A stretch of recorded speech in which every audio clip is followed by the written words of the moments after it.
Vous faites bien de regarder Mikuba Télévision, mesdames, messieurs. Bienvenue à cette édition du journal, mais d'abord les titres.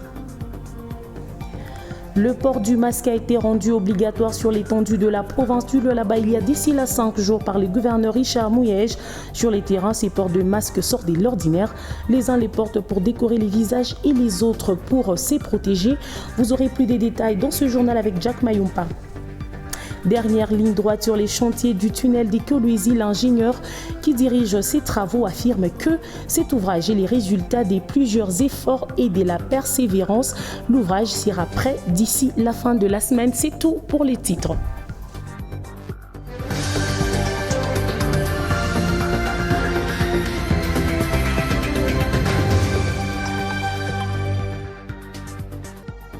Encore une fois, mesdames, messieurs, bienvenue à cette édition du journal sur Mikuba Télévision. Par les billets de la conférence des présidents, l'Assemblée nationale a condamné le mardi 23 juin la prise d'assaut de l'enclos sacré du Palais du Peuple, indique le rapporteur de la Chambre basse du Parlement, Célestin Moussa Okalambo.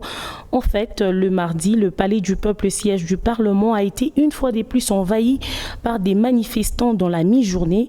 Plusieurs dizaines de motards ont pris d'assaut tous les abords de cet hémicycle, scandant des chants hostiles au bureau de l'Assemblée nationale. Les manifestants dénonçaient les 3 propositions de loi en cours d'examen à la Chambre pour initier une réforme du système judiciaire congolais. Autre chose, la proposition de la loi initiée par les députés Gary Sakata et Aubin Minakou portant réorganisation de statut de magistrats continue à faire débat à Kolwezi. Les avis divergent. Pour certains, donner au ministre de la Justice un droit des regards sur les travails judiciaires constitue une entrave à la justice. D'autres s'estiment heureux de cette proposition qui va limiter les influences négatives. Suivez-le dans ses propos recueillis par Karine Topéridassi et Teddy Dizamba. Mais ce qui me préoccupe, il faudrait qu'il y ait une transparence, qu'il y ait une justice pour tout le monde. C'est ça mon souci. En conclusion, cette loi est pratique déjà. Et cette loi est déjà en application, puisqu'on ne tranche pas. On ne prend pas une décision à la justice sans que le ministère ne soit au courant. Il n'y a rien de nouveau. Moi, individuellement, je ne pense pas que la justice devrait être contrôlée. La justice doit jouir de l'indépendance pour trancher le problème. Puisque si on a un œil de contrôle de la justice, je ne pense pas que ces gens pourront travailler avec leur liberté. La justice est indépendante, il faudrait nécessairement qu'elle tranche de problèmes de Congolais à l'équitable. Tout Congolais, tout citoyen congolais doit être égal à l'autre et je ne pense pas qu'il y aurait de Congolais qui sont exceptionnels par rapport aux autres. Les avocats, les magistrats seront frustrés. Ils ne seront pas libres de trancher leurs problèmes puisqu'il y aura un œil du pouvoir qui peut le contrôler. Là, ce n'est pas déjà bien. Ce n'est pas une bonne chose quant à ça parce que la justice est indépendante, le pouvoir judiciaire est indépendant.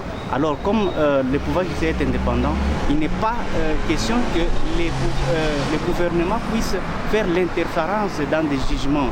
Parce que quand on rend un jugement, il y a cette indépendance du pouvoir judiciaire qui se manifeste par ce jugement-là. Je l'ai annoncé tout à l'heure en titre, le port de masque a été rendu obligatoire sur l'étendue de la province du Lualaba il y a d'ici là 5 jours par le gouverneur Richard Mouyej. Sur les terrains, ces ports de masque sortent de l'ordinaire. Les uns les portent pour décorer les visages et les autres pour se protéger. C'est un constat fait au marché central de Manika par Jack Mayumpa.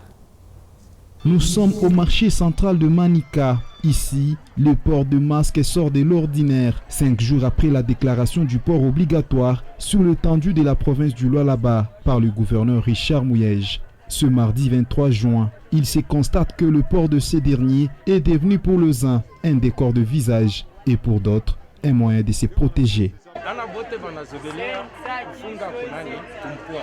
On n'est pas tous habitués à se couvrir les visages. Et souvent quand il s'agit de parler, c'est pourquoi nous l'enlevons à un certain moment et pour mieux respirer lorsqu'on se retrouve seul.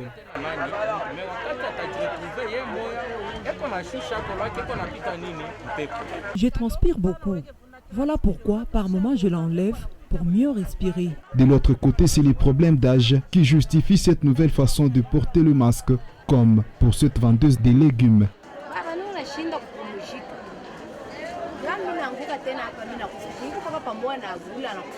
Je n'arrive pas à respirer avec. Et si j'ai tombé, je serai pareil à la personne qui meurt de la Covid.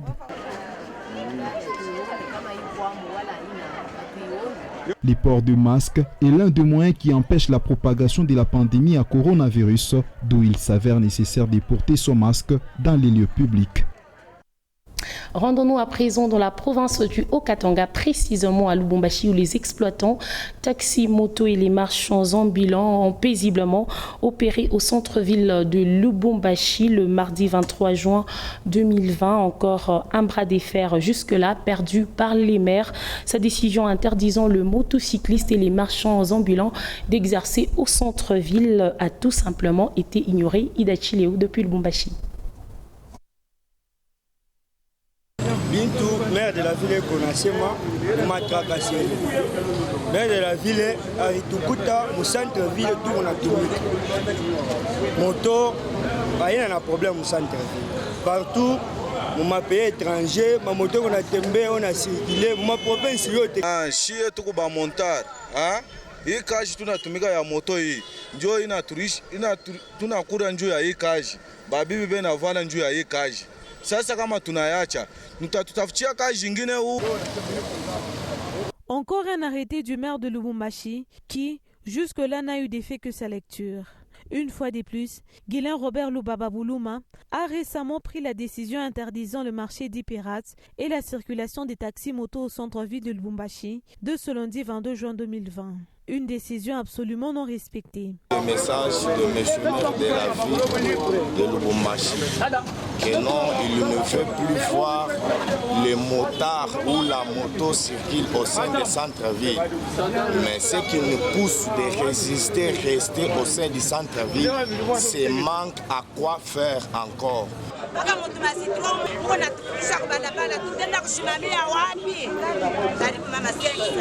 Les marchands ambulants et les exploitants taxi-moto exercent paisiblement au centre-ville.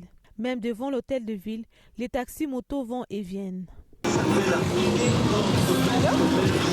Les responsables de la Ligue des motocyclistes, logés à l'hôtel de ville, tentent comme ils peuvent de défendre l'impopularité de la décision du maire et même l'insoumission de leurs partenaires. Oui, merci madame. Le moto, c'est un phénomène. C'est un phénomène qui existe déjà.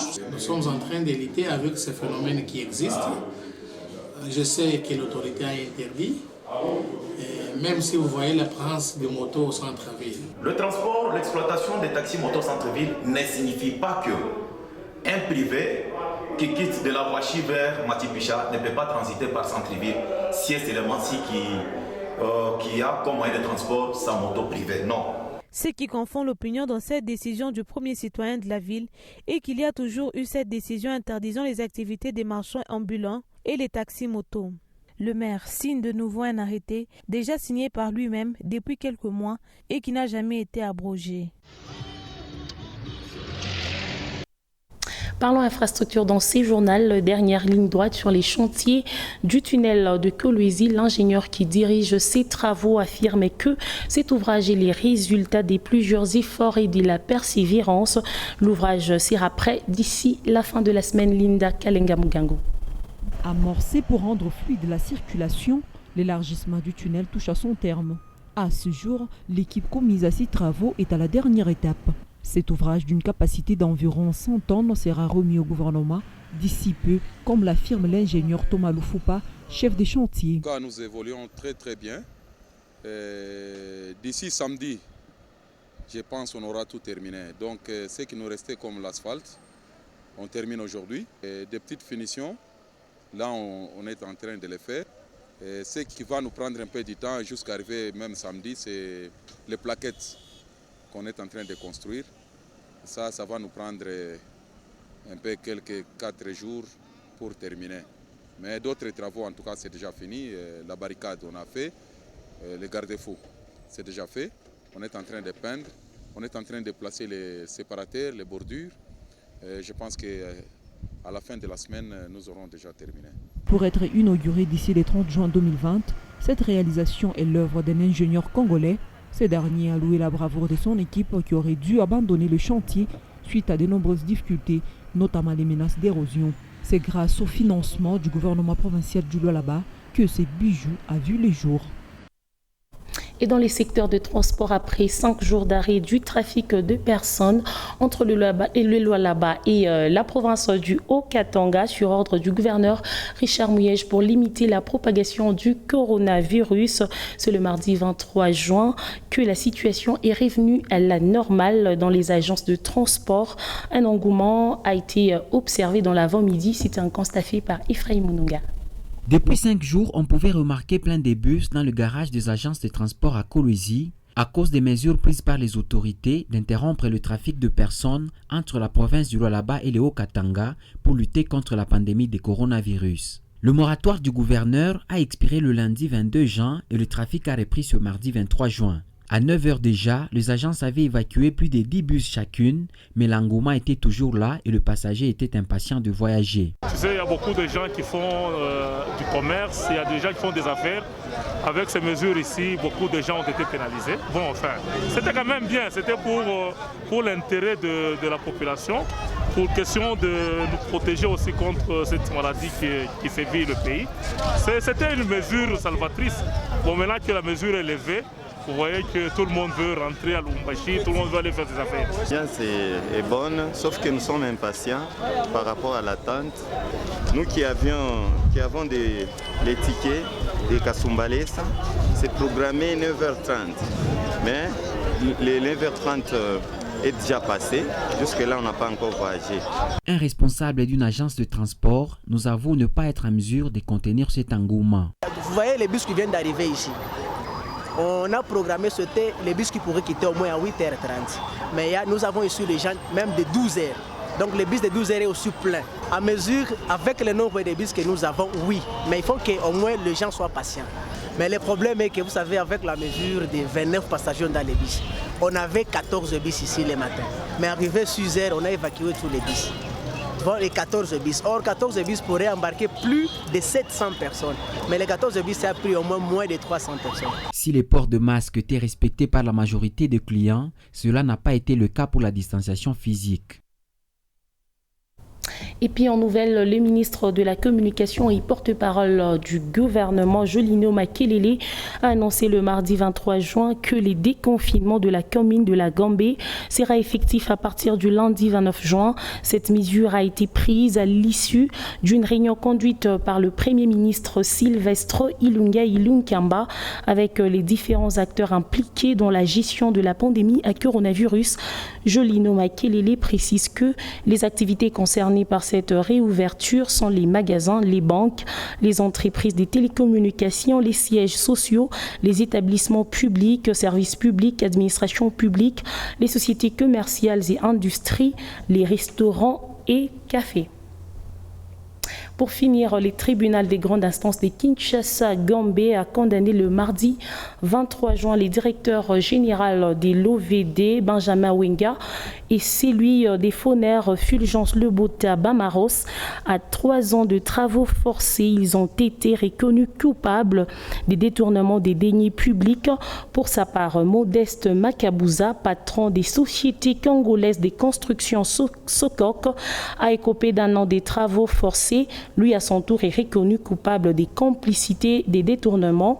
Le verdict a été rendu au cours d'une audience retransmise en direct à la télévision nationale congolaise. Et c'est par ici que nous mettons un terme à cette édition du journal sur Mikuba Télévision. Mesdames, Messieurs, merci à vous de l'avoir suivi et regardé. Je vous fixe rendez-vous très prochainement. Au revoir.